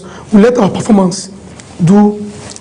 So as it is, you already know the confidence. All right, let's look at what is your assessment of the confidence of the electorate so far. What's your assessment? Okay, with what I'm seeing, because number one, there is a discouragement factor from INEC already. But what is your assessment of the people's confidence as far as the council election is concerned, the electorate now?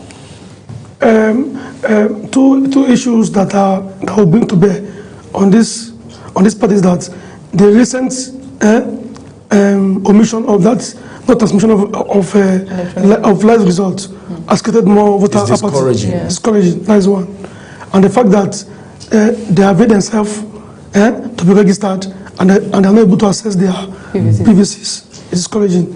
That's why I said the chairman of INEC need to do something quick. Yes. Because these are the issues that create voter apathy. Now people are lacking confidence in the electoral process, which them are overseeing. So we are urging them to do something quick about it before the election. Because what I would not want to happen is litigations after the process. Anyway, that is part of the democracy. Part of the process. Part of the process. Yeah. If you feel there are infractions, you can approach the court for fair hearing. It's part of the process. But the INEC need to intensify the more. We, at our own level, we are educating the people. We are telling them that we are not out, either transmitted live or transmitted live. We will not be coerced to vote for our party. Look at how we have thrived in the last 3 years and use that to judge us at the polls. We are ready and prepared, and we are hitting this election victorious like never before. Can we say that the voter education that is going on out there is basically and mainly from parties rather than the INEC? Yeah, exactly. That's what I'm saying. The parties are even doing the more than even the electoral. The voters' education. Publicity, yes. Whatever, education coming from INEC as a body. What you see INEC do in most cases is going to the press. the optics is around just having a press conference, having this discussion on the media.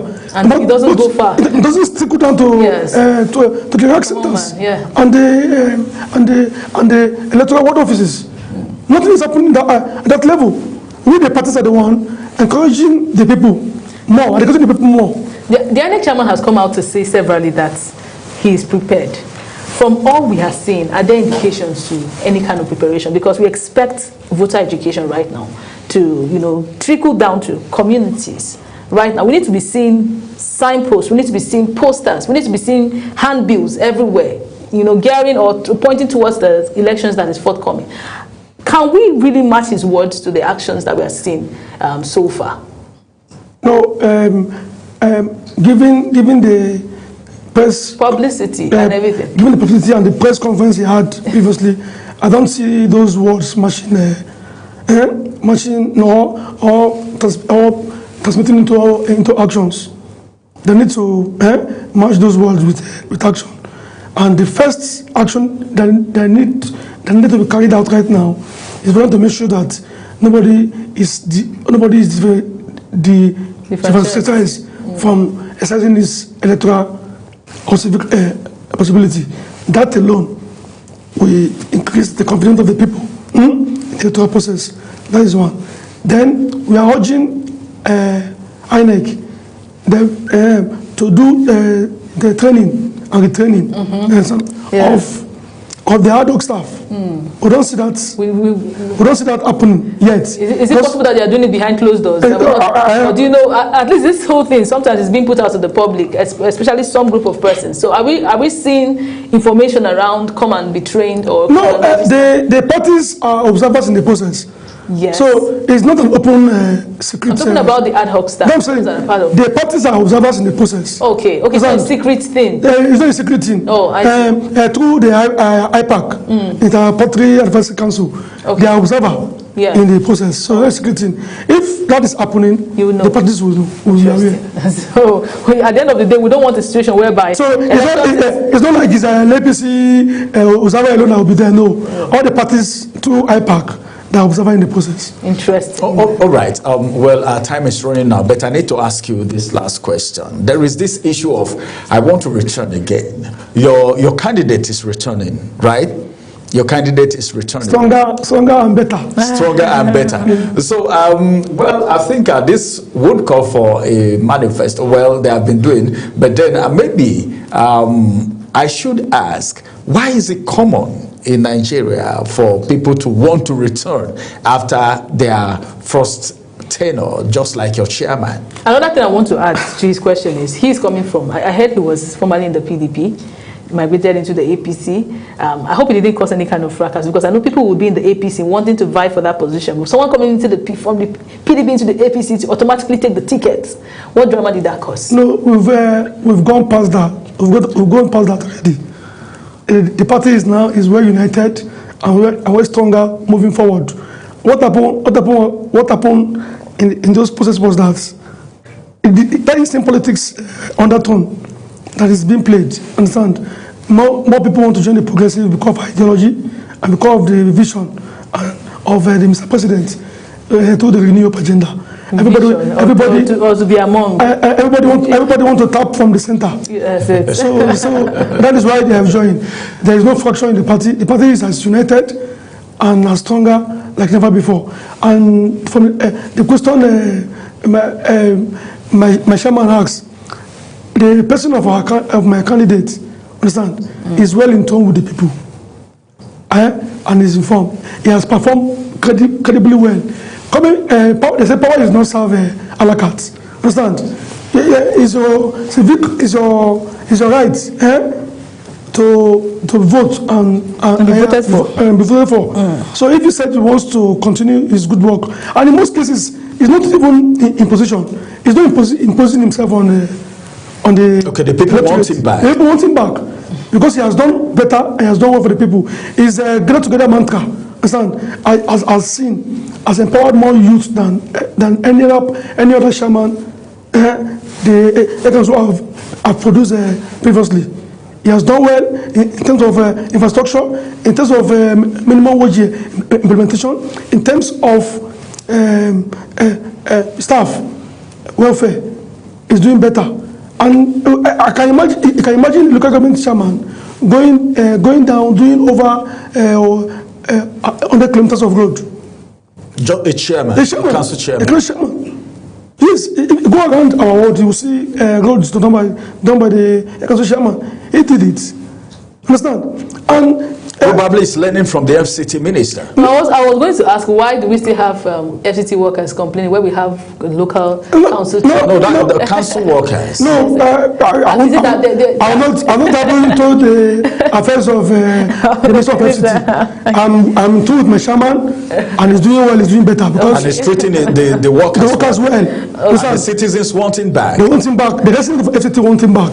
Okay. And it's in tune with the people. So whatever is happening in the ministers and the FCDA, but I don't dabble into it. It's a subject for another day. All right. Because the minister of FCT had his own is a leader that has not been in tune with the with workers, even while he was a governor. All right. Thank you. That's the political history with that. So Thank you very much. It's been the youth leader, APC youth leader for FCT, especially for APC, I beg your pardon, in the presence of Honorable Robert Achubede. It's good to have you join us on the program today. We hope to have you again, even your chairman too. Yes, definitely. The chairman of AMAC, the person of Mekelegu, is a media-friendly chairman. All right. We'll talk about that. To come and discuss his manifesto and his guitar together mantra. That's He's doing well. We urge all the residents of FCT to come at the marks and vote and have him return as chairman of the area council. And every candidate should also be ready for a debate manifesto sort of that would be coming out any moment. Thank you very much, everyone. We'll take a quick break now. After this break, we'll get into the second conversation where we'll look at the decisions coming from the Senate as it has to do with the rejection of in-transmission of election. Real time. We'll return after this break. Wake up with Global Morning, your daily guide to what's happening and making the rounds. We delve into headlines, newspaper reviews, spot-on analysis, policies, current events, real talk, real issues that affect us all. From the latest trends to the debate, every topic, every angle, Global Morning is where it all starts.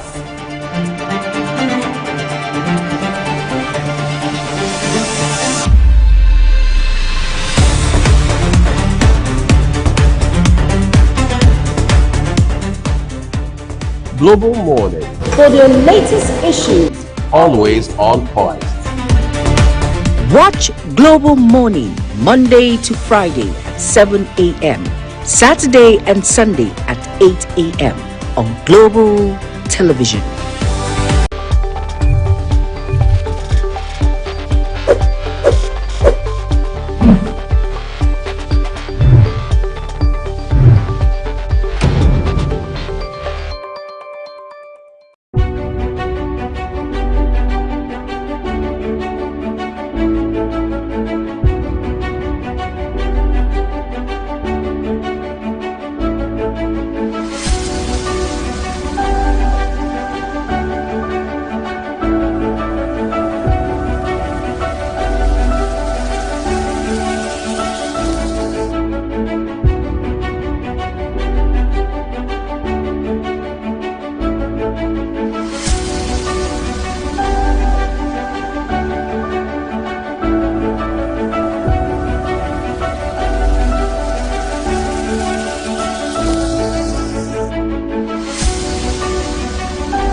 New Imo is on the rise. In the beating heart of Owerri, business never sleeps. From sunrise to sundown, the wheels keep turning. And behind the scenes, vision meets action. Governor Hope Uzodinma's leadership has left the pages of manifestos to become real actions and achievements. Transformations that piece by piece feels like a miracle. But progress needs peace to thrive. And in Imo, we are not leaving it to chance. From land to sky to river deep, guardians are always watching, protecting dreams and opportunities. If you go to the quiet shore of Orashi Power, you will see the awakening of a hydropower roaring to electrify and energize a blossoming economy. The change is visible. The heartland of the East is under construction as new roads are threading together once forgotten places. Industry is humming again and communities are alive. At the center of it all, a digital revolution is rising. A new ministry with a new mission. Not just cables and codes, but capacity. 500,000 young minds trained each year to build a digital future. And as Orashi Power goes up, so does Imo, lifting with it the hopes of a hard-working people.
There have been a lot of reactions towards the electoral bill. Nigerians were waiting for the National Assembly to resume, and of course senators returning back from their recess so they could focus on the electoral bill. More so that 2027 is around the corner. But just yesterday, there was a decision that came from the National Assembly, and it has brought about a lot of reactions. The rejection of the e-transmission of result has posed, in fact, if you get on the media, social media, the orthodox media, everywhere, you see people talking about it. Already, some persons are even preparing to stage a protest, like we just heard from the APC youth leader in Amag. Some persons are already set to hit the streets. Civil society organizations are talking. Political leaders are talking. Oppositions are also reacting. But now, we will look at it squarely. The electoral bill, Senate's rejection of mandatory electronic transmission of results. What would that do? What impact would that have on the 2027 election and other by-elections that may be happening? Joining us on the conversation today, we have someone who has been here before, and he is, of course, the chairman, Independent Media and Policy Initiative. He's also a political, public, and financial analyst in the president of NIE Akinsijo. It's good to have you join us on the program this morning, sir. Thanks so much for having me. Good morning, Nigeria. Morning, sir. Thank you for coming. Now, let's get into this. How did you feel hearing about the rejection of the e-transmission of results? I think the whole debate around the e-transmission of results is not recent. It had been a long-standing debate. It was one of the issues well debated, hotly debated, so to speak, in the run-up to the passage of the Electoral Act 2022. And it's appropriately inserted the variation that resulted from the decision of the National Assembly is appropriately captured in the current Electoral Act 2022. So it's not new. And of course, what is also not new is the passion that had always characterized and surrounded the whole idea of e-transmission. And for me, I think there's a need to be objective, and understand the essence of our democratic structure. As much as possible, when I look at an issue, I look at it strictly from what we have on ground. What is our law? What are the sequences of our laws talking about this issue particularly? So let's strip it of the sentiments that are taking control in the public space, as it were. The National Assembly is the primary lawmaking organ of the Federal Republic of Nigeria, and it is so configured because it is seen as a real, actual representation of the voices of the people. So whereas we cannot have the 200 million plus Nigerians in the place, those people were elected to represent our voices. And so if they make a decision, as far as I'm concerned, that's the decision of the people. That is what the law says. That's how the law defines the National Assembly. And now you also have, in the National Assembly, you have two chambers. It's a bicameral chamber. So you have the Senate, you have the House of Representatives. In each of the chambers, you have also the majority and the minority, which is to say that, yes, the minority may have a strong voice, a loud voice, and the majority when the majority passes a bill, it does mean that is the majority of the people talking. So here we have the majority of senators supporting the non-transmission, e-transmission of results. That is what the majority had said. And by extension, we can also aggregate the fact that this is what the majority of Nigerians desire. It's not my opinion. It's the opinion of the representatives of the people of Nigeria. But do you think these people are speaking the mind of Nigerians? Because there have been reactions on social media and even in real time. If you talk to one or two persons, they will tell you, well, this is not supposed to be. If transmission of result would not be allowed, why get beavers in the first place? Why tell Nigerians, all right, in 2023, for instance, these things were all there, and we saw the glitches and what happened. So Nigerians were thinking it was going to be maybe trying to improve on this e-transmission because it's done in some other parts of this world. But what came out was different, even though the minority are saying it has to be transmitted. Don't you think this is inimical to real democracy that borders on free and fair elections? I was going to say, when are we going to have policies that would help, our Senate or representatives factor in voices, the real voices on the street? We have social media right now, which is a powerful tool. When are we going to have, something that synergizes both voices? Because it is clearly not the voice of Nigerians, the reactions we see on social media. You see, we cannot aggregate how loud a section of the people are talking to equate it with the rethinking on the streets. The social media is not a representation of the Nigerian people. I'm basically saying, can't we, come to that place where it becomes part of, No, it cannot. part of it. It cannot. It cannot, because you see, there are basic channels, measures for understanding and measuring the voice of the people. They are basic, You have public opinion poll, you have representation, as it were. When we go to the ballots and we elect a certain person, it is the people investing their mandates, in that person's and all that. It's not the social media, and it is not even how huge, how loud the media is speaking about a particular topic that makes it authentic, that makes it a representation of what the people desire. So how can Nigerians, common Nigerians out there, strategically lend their voices and make it be represented as really as it is? Because this is not a representation. Who keeps saying it? It is not a representation. Well, it depends on how you... I am a politician. I've been a politician since the 80s.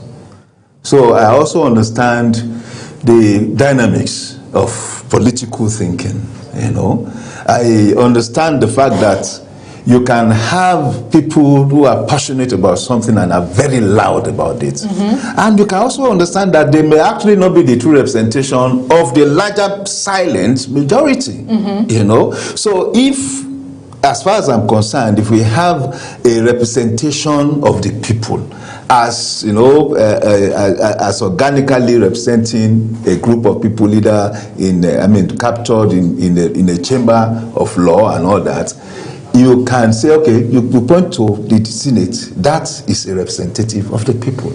At the state level, you point to the State Assembly, that is an organ that represents the people.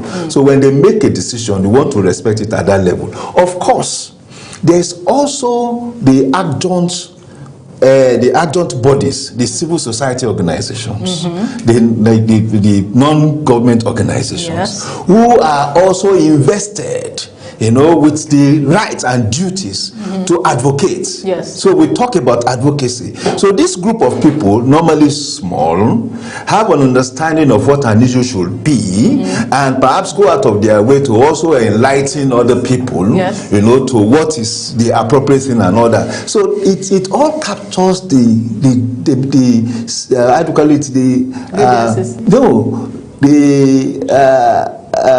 dynamics in a democracy. So if, this is the most popular issue now, trending in the public space. It does not mean that it's the right thing. And when I saw the topic, so I did a quick research. Can we Google what is the form of transmission of election results in the United States of America? They haven't gone past what we are trying to even reject. No. Really? No. Can you enlighten? No election of United States of America is transmitted e-transmission. Interesting. Google. Interesting. But we have the American, elections. People go into different, places to vote, stop print. I don't think they use the polling unit thing again. They do. You still go.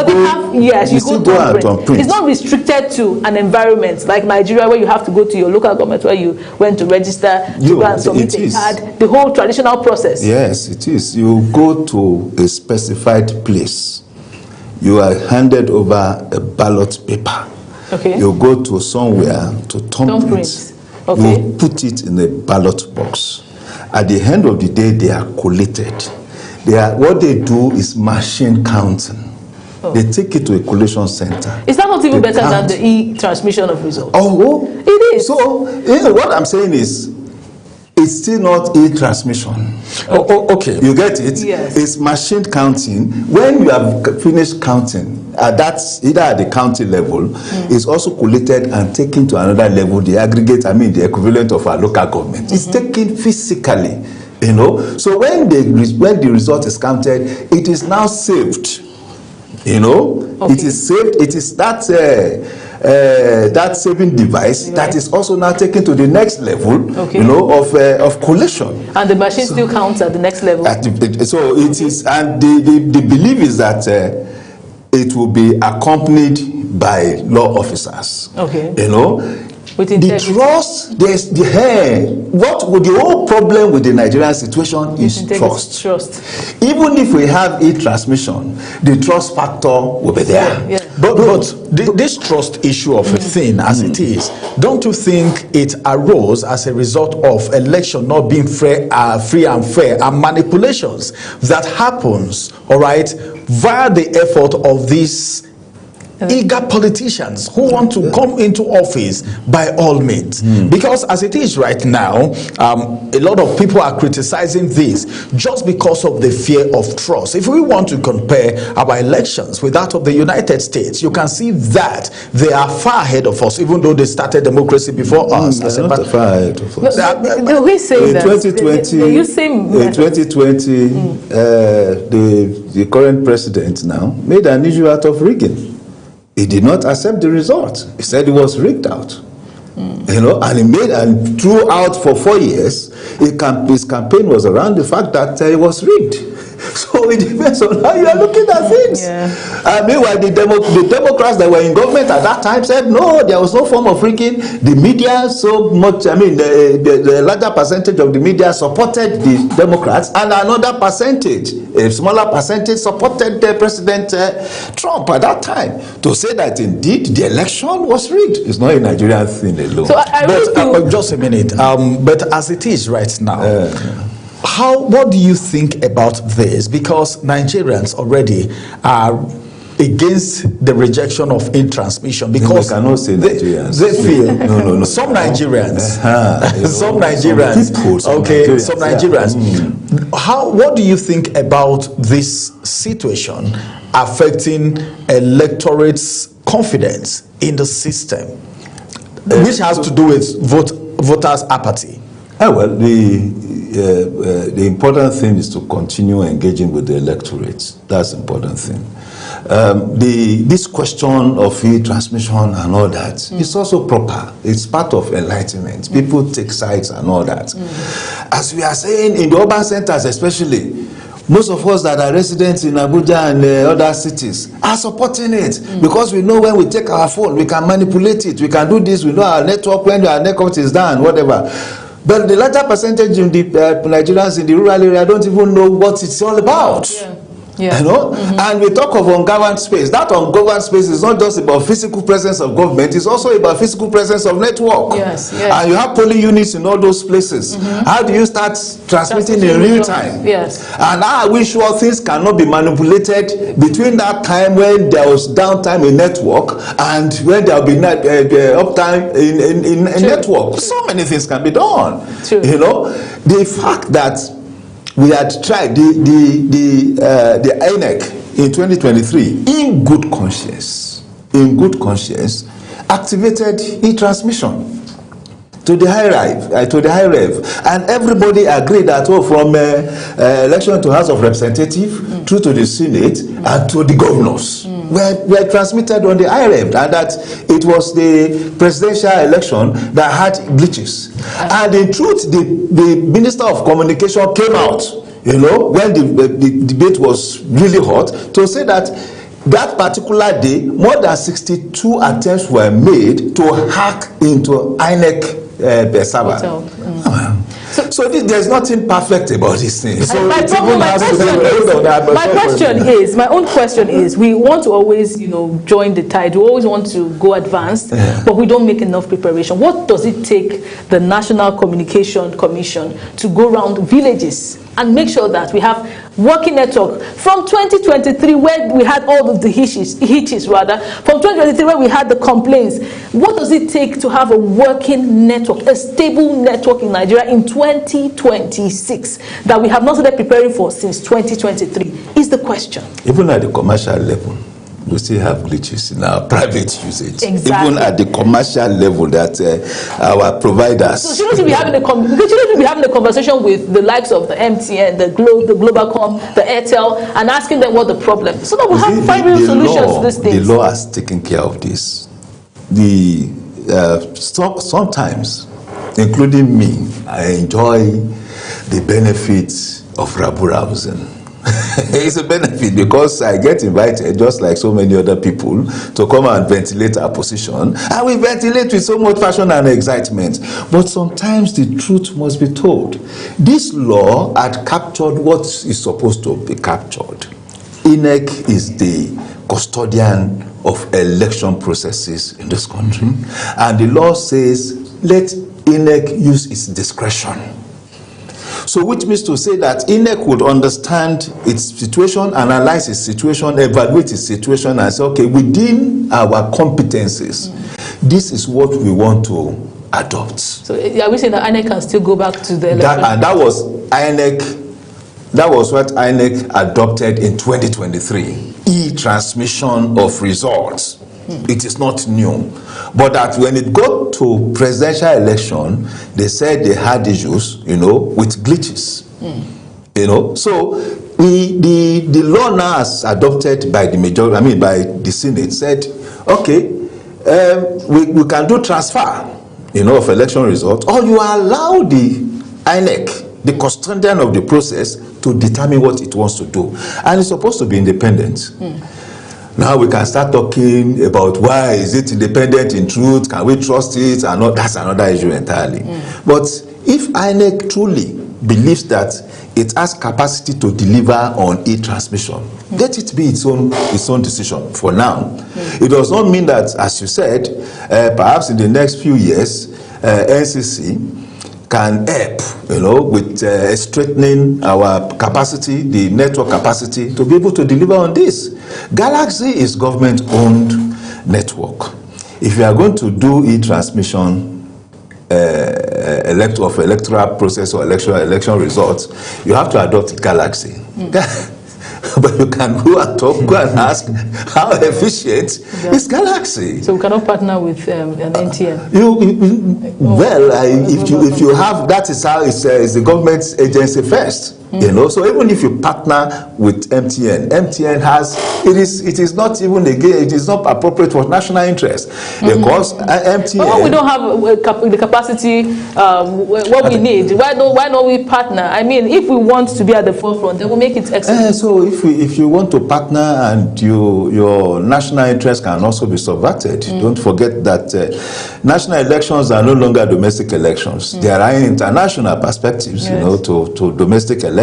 So if you have somebody controlling your server from South Africa, and at the point in time, the dynamics of either diplomatic engagement and all that is skewed against you, something can happen.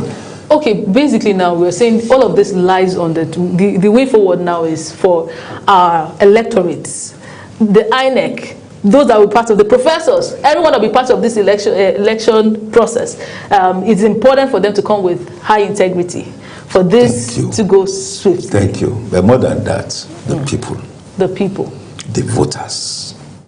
Okay. It's the consciousness of rights, must be imbued by the voters. We are talking about e-transmission today. Tomorrow is going to be sales of vote. Tomorrow is going to be looking at candidates through the lenses of religion and ethnicity and all that. So that milieu itself needs redefining, needs purification. So it's still a process. We thank God where we are. We know where we are coming from. There have been, as we are passing through the funnel, there have been changes over time. But we still continue, at that level. But the whole idea is not to shoot one issue down because this is our passionate position at this time. So for me, the people still needs continuous engagement. Politicians don't find it difficult to say next election, all the polling units vote 200,000 for each polling unit. Some may even go to vote 500,000 for each polling unit. Give each voter 20,000. We're in a country where I have more than close to 100 million people living under the poverty line. And such person has a gift of 20,000. And you think they will remember some other things, some alternative. No. So one, we need a government that continue to grow the economy. We need a government that continue to circle people, people out of poverty. You know, we need a government that is able, you know, by whatever means, create jobs. So we have more people who are no longer dependent on hands out. To be able to take decisions. Because taking decision in the democratic process is what is democracy all about. Yes. And it starts with this single vote. You know, so the space, the economic space, the social space, political space, all come together. It's not just one. So if I say e-transmission, e-transmission, so what? Somebody would be agent in that place who would manipulate the somebody whether with or without the e-transmission. But generally, as a matter of fact, what do you think? Because some persons are saying, these people are actually doing these things because they want it to favor them, because they are the ones in power. Probably they want to return in 2027, so they are doing so many things. Looking at our elections in Nigeria, with all of this electoral bill of a thing and the 2027 election, what are you envisaging in 2027? In fact, the ruling party have been accused of so many things, and some persons like what? You know, the deflection. You know what people are saying about it's possible to avoid the error of generalization. See, some people have said governors defecting into the All Progressive Congress is because they've been promised, of probably return tickets. That's one. Then some school of thought are saying, well, don't forget that some people said during Buhari's time, this electoral bill of a thing, people still talked about it. And immediately after election, everything happened.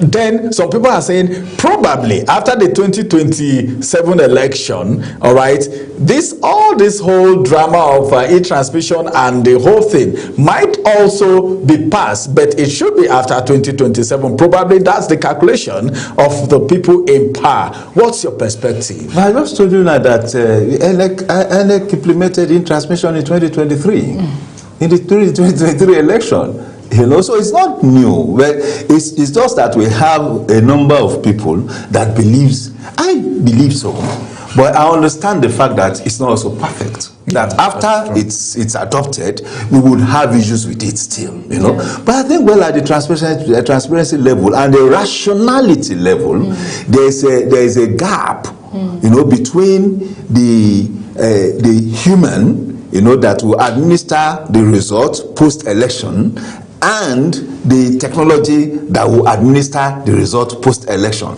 So the fact that there's a difference between human and technology, for me, it makes it convenient. But it does not mean that there cannot be human intrusion too. And I stand by that. So it's not perfect. The movement of results, the physical paper, ballot result sheets from the polling unit to the collation center, yes, it could be safe. Sometimes it depends on who is controlling the state, you know. So you are supposed to have two policemen guiding that result to the collation center from the polling unit. Two policemen. Two Nigerian policemen. Two Nigerian policemen. But they are Nigerians. They are Nigerians policing Nigerian votes. Yes. So if anything happens to that result sheet, it's Nigerian trouble. It's not anywhere. It's still Nigerian. It's still Nigerian. So I want to know if INEC, are they actually even doing enough in sensitizing? We are trying to adopt something new, different this time around. What is the level of publicity that is being put out there?